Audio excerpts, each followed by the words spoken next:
Itu siap-siap deh buat bulan Ramadan. Persiapan apa saja yang perlu disiapkan? Saya kasih tahu teman-teman. Persiapan paling penting buat Ramadan. Bukan pastel, bukan. Ya, bukan kurma juga, bukan. Bubur, bukan lagi bubur. Kenapa bisa bubur itu? Bukan.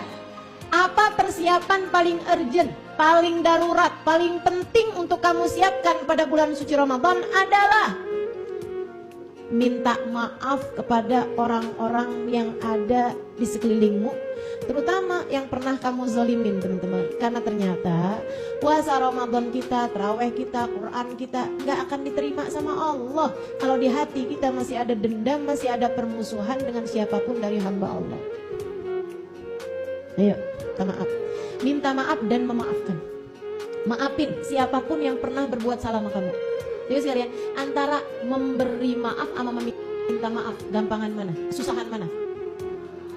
Bukan, susahan memberi maaf. Kenapa? Kalau kamu minta maaf karena kamu memang merasa salah, kamu minta maaf, memang semestinya. Tapi kalau memberi maaf, kita nggak kenapa-napa, dia yang jahat sama kita, kamu ngasih dia maaf. Kasih tahu nggak ustazah sama orangnya? Nggak harus. Tapi hati kamu maafin, maafin, gugurin semuanya. Jangan teman-teman, jangan mau-maunya simpan permusuhan dalam hatimu, bikin amal ibadahmu gak diterima sama Allah. Gara-gara dia yang kamu gak suka, amal ibadahmu gak diterima sama Allah. Amit-amit. Betul gak? Kamu gak senang nih sama orang. Jangan jadi bikin kita yang susah gara-gara kebencian kita sama dia. Ya kan?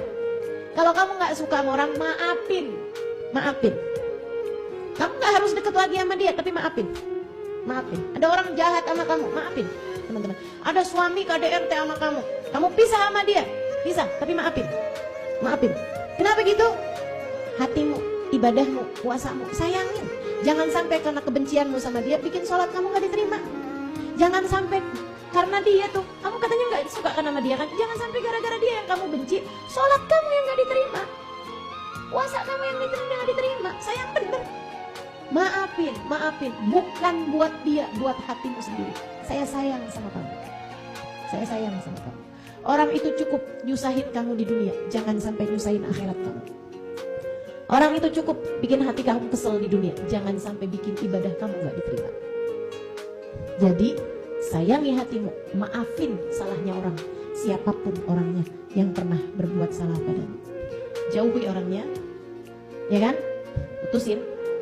Suami KDRT, putusin teman-teman. Gak aman kamu hidup sama dia. Ntar lama-lama kamu disuguhin kopi ada sianidanya.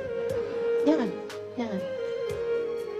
Ya kan? Akan tetapi hati kamu berlega hati memaafkannya. Berat ustazah, gini ngingetnya. Gak ada sesuatu terjadi kecuali dengan izin Allah. Itu kejadian juga Allah tahu kok.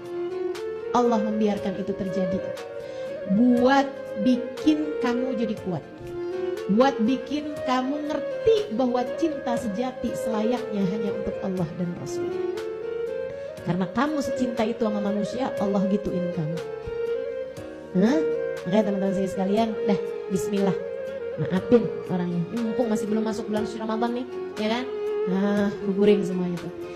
Dengan lega hati kamu bilang, ya Allah, saya maafin semua salah orang pada saya.